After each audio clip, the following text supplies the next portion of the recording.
Blessings, blessings, blessings, blessings be unto you. This is Mercedes Warwick, and welcome to Sacred Key. So there's a lot to unpack here, but I'm going to start with kind of a realization. I did the Sacred Soul Ignition for December. You might have noticed there wasn't one for November. And my guidance was kind to me this morning. They said I was integrating. Yesterday in the Soul Ignition, I had said that I was resistant. I think there was probably truth in all of that. But I want to tell you why I was resistant. But I think that was really important. I didn't feel like the ignition was finished. And after I did the Thanksgiving, a call to presence, and it talked about the 3 levels of compassion, the sacred key was this card, love. And I had a lot of questions because of everything that was going on in the world, but I was holding space for discovery and understanding and evolution and exploration. I just didn't feel complete, to be quite honest about it. So I kept waiting and waiting and waiting and waiting for the inspiration to go to the, right over here, go to the grid and switch the ignition cards out. And it just didn't come. But I felt, I was going through an evolution. I was going through some learning. Cried a lot of tears. So yesterday was our cohort. This is kind of serving 2 purposes. And one of them is the video blog to keep you up to date on what I'm learning through my program with the New York Zen Center and the Foundation of Contemplative Care Partnership program that I'm currently in. We're about halfway through. And we've been dealing with these precepts, do not steal, cause no harm, practice intimacy with respect.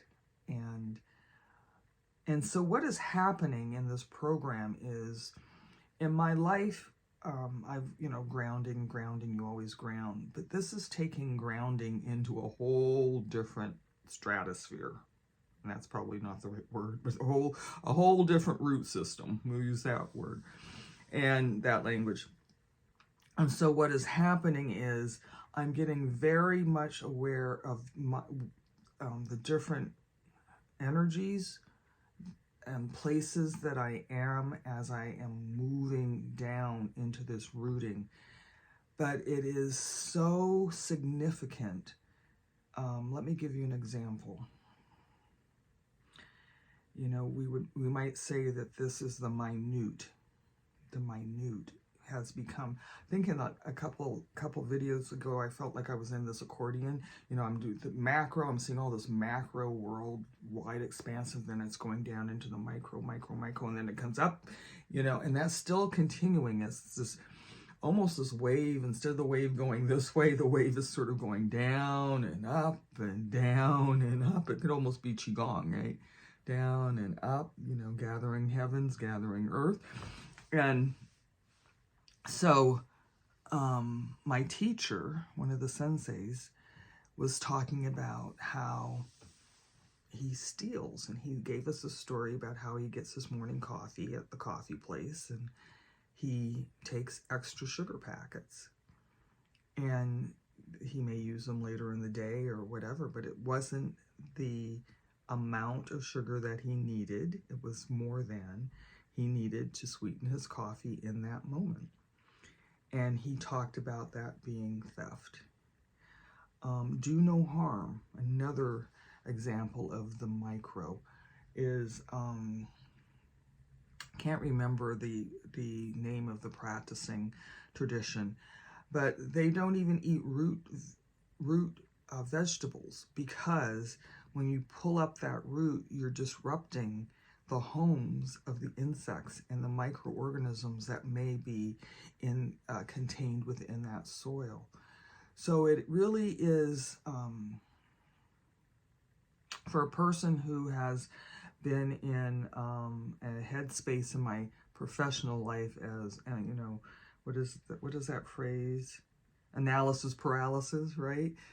This is another way of sort of looking at not the detail, but being aware of living, and being aware of the living at the subtle, you know, I talk about the subtle frequencies, but now the subtle realities, the subtle tangibility of life itself as we move through our day. So yesterday after the cohort, I was a little tired, and I cranked up the heat and got under the covers, and ate some really good food. Priya hopped up on the bed with me, threw the covers over my head, which is, you know, my bald head, so sometimes it gets cold, and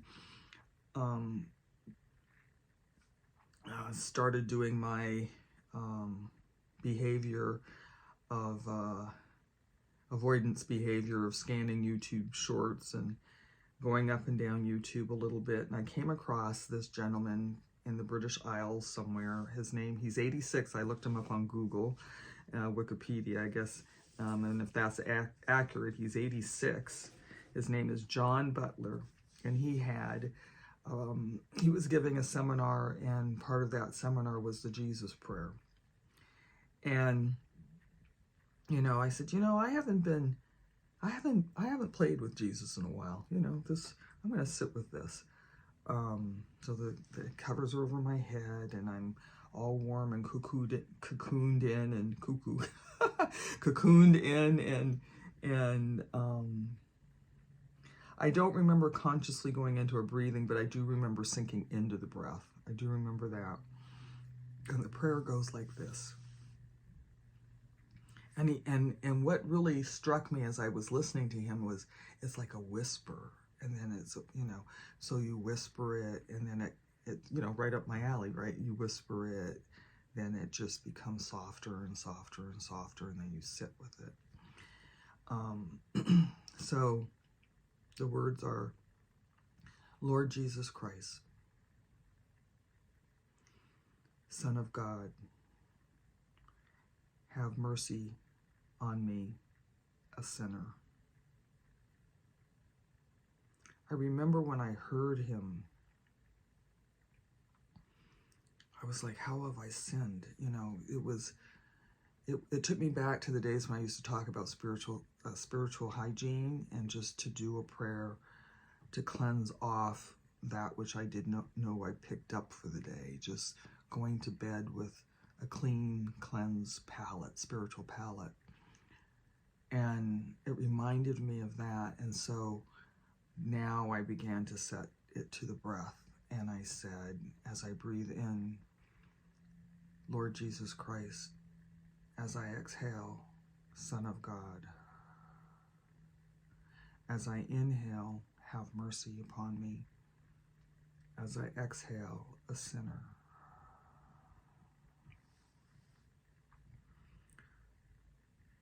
As I breathe in, Lord Jesus Christ, as I exhale, Son of God,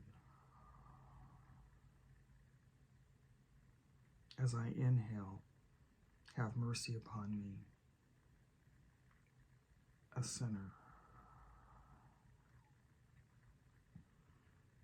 And as I stayed within this breath, as is my practice, my body dissolved away, the consciousness of my body dissolved away, the golden light came up, and the question became, how have I sinned?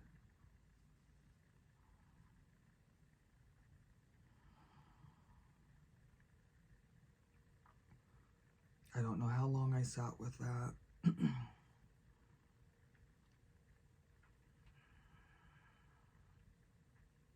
But as I came out of it,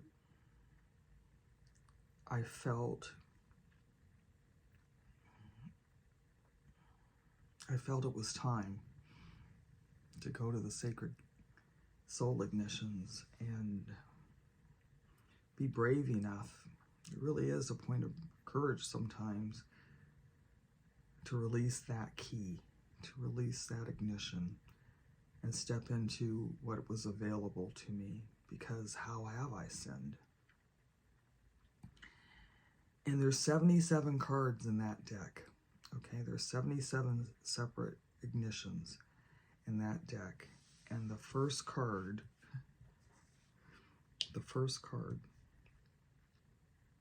that went into the sacred key,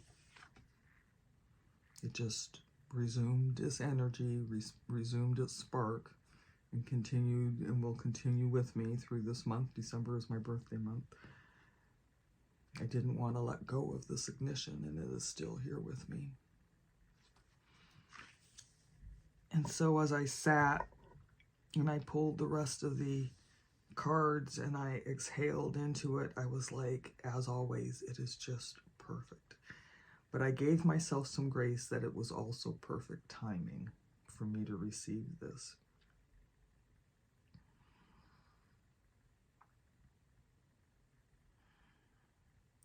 So one of the teachings was, I gleaned was, you know, am I giving freely? You know, am I receiving? Am I taking what is given to me freely? And am I giving freely? One of the precepts. And I sat with that for a minute, and I was like, you know, Mercedes, the whole month of November, you had things to say, but you didn't root and ground. You didn't go into your teaching. You didn't go into your lesson. You didn't ground into it so that it could receive the nourishment that would have given you the courage to say some of the things that were on your heart.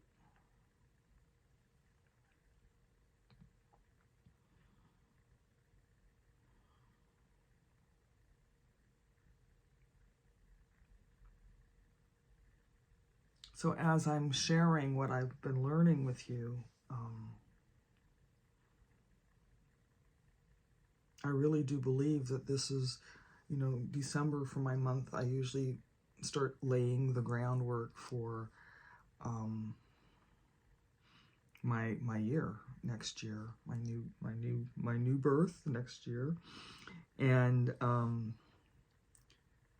I will give myself some grace because I have been sitting in, you know, the spiritual request of teach the high watch, right? And I didn't know what to say. I didn't know how to do it. I didn't know anything. So I just started putting videos out and sitting, you know, how in this world of such turmoil and such a wide, vast range of experiences and emotion, how do I be in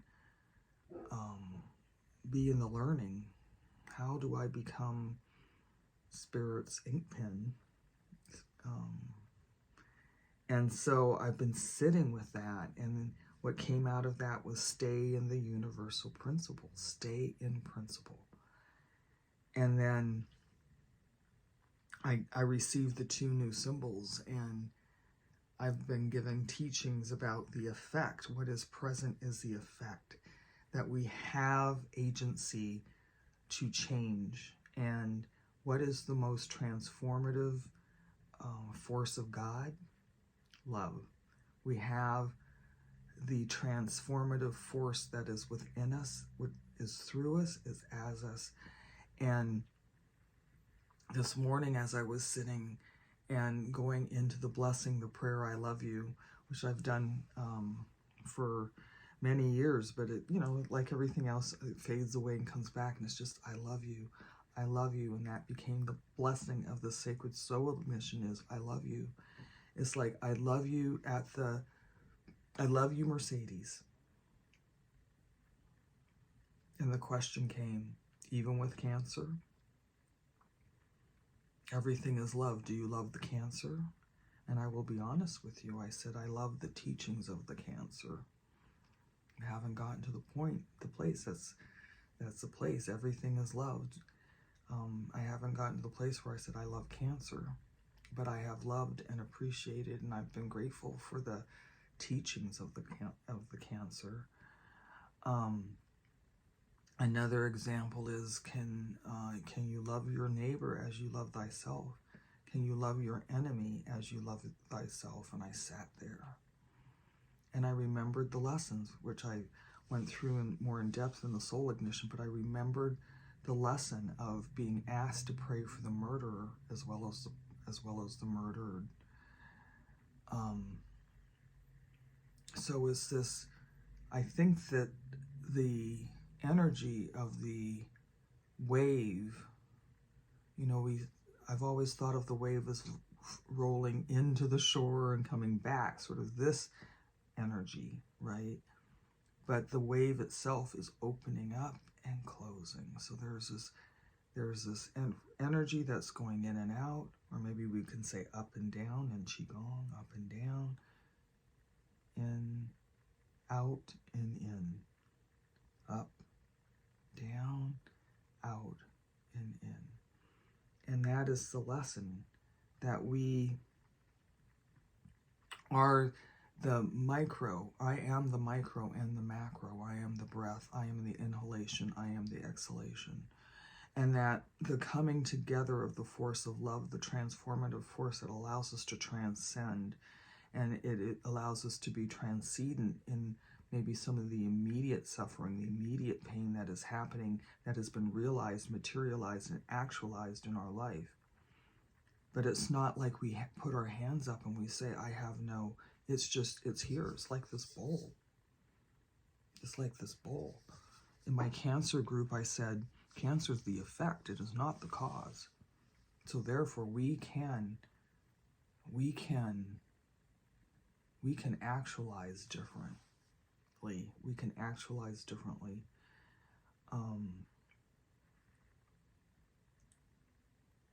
Let me just sit here this morning. There was a lot.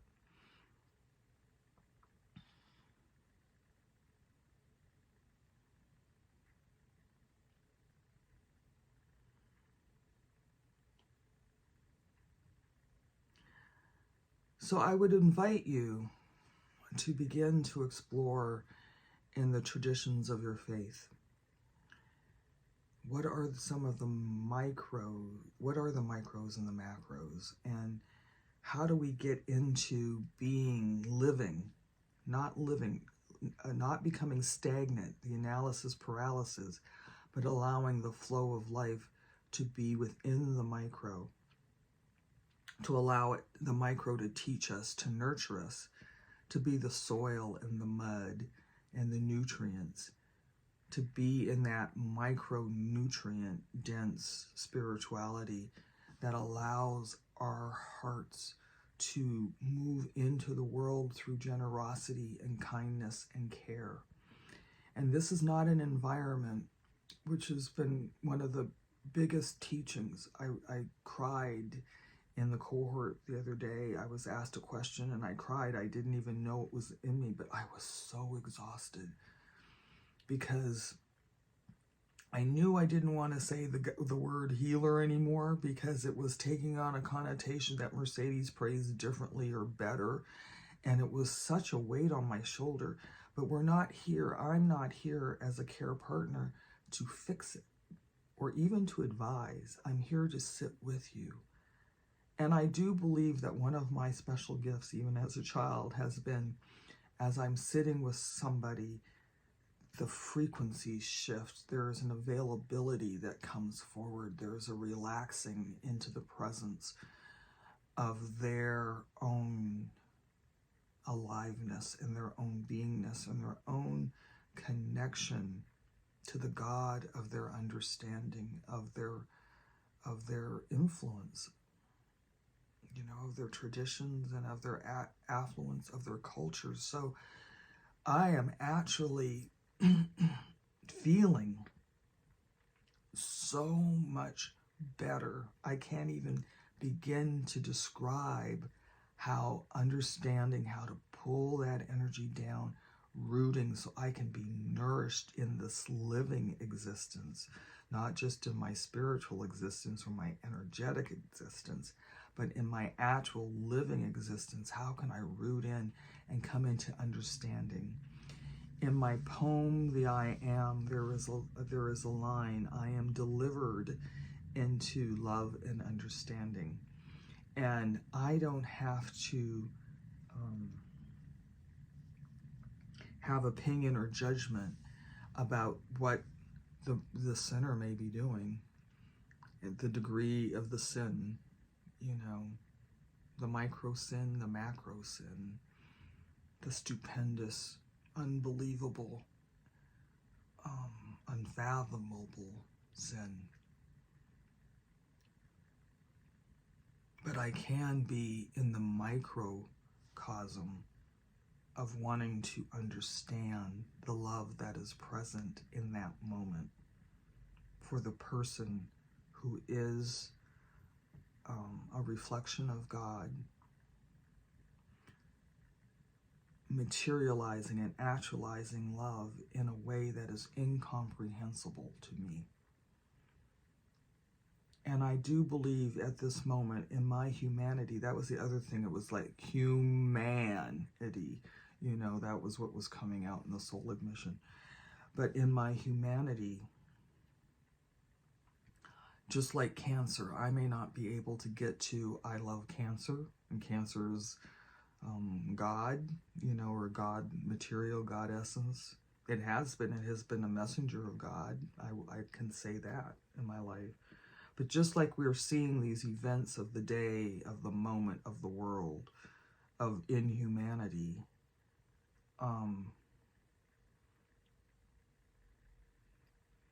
my evolution and growth may be, I can't love that right now, but my growth is to see what they're loving in this moment. See what is being loved in this moment. There is only one love. And that was the other real lesson that I am sitting with right now. There is one frequency of love that breaks out into various aspects: kindness, generosity, mercy, grace, compassion. It's like, I used to describe it as having one optical cable in all the fibers, but it's encased in that one, you know, it's like making a cake and putting all the ingredients, but when all the ingredients are blended and cooked and everything, there is just the cake that is made up of all those different ingredients, right? So there's one love. And that was the hardest thing that I am still sitting with, because as somebody is perpetrating pain and evil on another, how can we say that love is present here? But it's not the love that I may know or understand. It is the one love that is that the person is putting on or displaying, exhibiting, manifesting, actualizing against another. It is the love of something, the love of power, the love of a moment, an experience, an emotion, a love of a feeling that may be coursing through their body at the time. So as we look into the call to presence and those three levels of loving thyself, you know, all the way down into loving and understanding what is around me, and then going into that and taking that into the divine. And notice my hands are going down, they're not going up, right? So this is the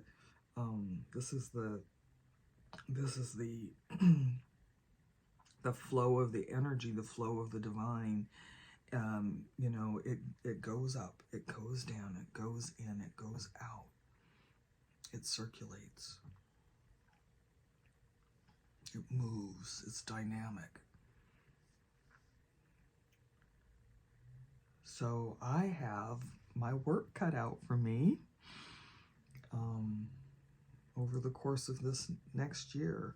I did a very, at the time, in-depth study of love many, many years ago, and it took me on the trek of Osho and Don Luis Miguel, and let's see who else was in there. I ended up reading about, I think, 4 books. I think actually too, Eckhart Tolle came in with the Power of Now, and I sort of got the book learning of it. I'm getting some book learning at a whole different level through my studies, the dynamics of power as a caregiver. It's really changed and affected me. I had to sit for a long time with how am I being overpowering. And again, it's the micro. It's in the littlest ways that becomes, it's the grain of sand that becomes the pebble of sand, that becomes the, that becomes the rock, that becomes the boulder, right? It's in the littlest ways. And I think that's why this rooting into the microcosm, for me has been so rich and so enriching and valuable, and has contributed to an evolution that is happening within me. And it has been a struggle, because as the learnings come up, or maybe a remembering of a situation, it can be very, I was grieving, I was in mourning, that I killed in that way, that I was the perpetrator of not allowing somebody to come into their full embodiment of the experience that they were having in that moment. And so I'm looking forward to being careful and caring and loving over the course of this next year. And I'm looking forward to what now is going to unfold. And I'm grateful. I'm grateful that I didn't know. And I think that's the other thing I'd like to leave you with today, is I'm so grateful that I did not know. I did not know when guidance said, you have to talk about holding the high watch and what that means. And it felt like it was taking me away from the sacredness of healing, because, that channel in particular is for talking about how we travel through and experience pain and suffering in our bodies. And it felt like I was being diverted in a way. But I will tell you with all certainty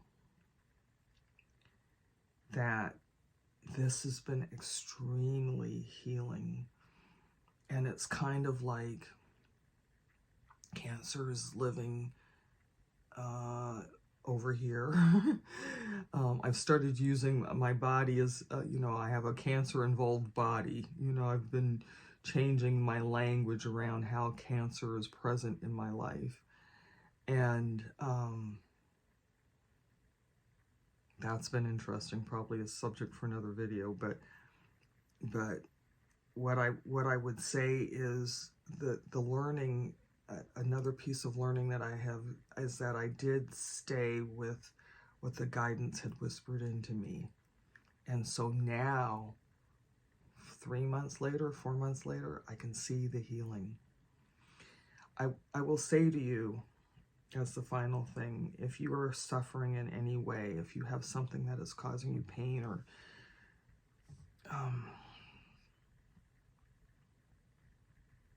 something that's you're feeling that's not tolerable at this moment, there are those levels. We live in a realized state. We live in a spiritual state, which is our communion with life and with the divine. And then there is the divine energy, and I'm saying it like it's all, like there's 3 different states, but it is all one presence. We exist as the one presence. And we attune to these different levels as things are going on in our lives. And it's like, oh, that one's causing noise, so I'm going to be over there for a minute. And the growth and the evolution is, even though the noise is over there, the pain is in my body, I am going to be present within myself to go into the micro. And I think what I've discovered is the micro, we might have labeled it as shadow or ego, those kinds of words. But that micro level is nutrient dense. So when the noise is over here, the devotion is over here. Right? The devotion is to go into the stillness, to go into the presence, to go into the pain. We've talked about that in our groups, to go in and actually touch the pain at the micro level. Touch it, be with it, allow its existence to be present with you, to teach you and to learn from.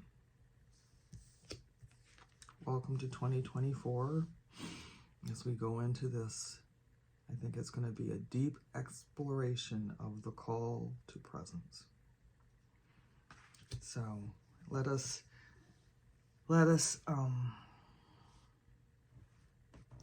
end with listening to the bell and allowing the bell to dissipate into the sound of the microcosm. Namaste.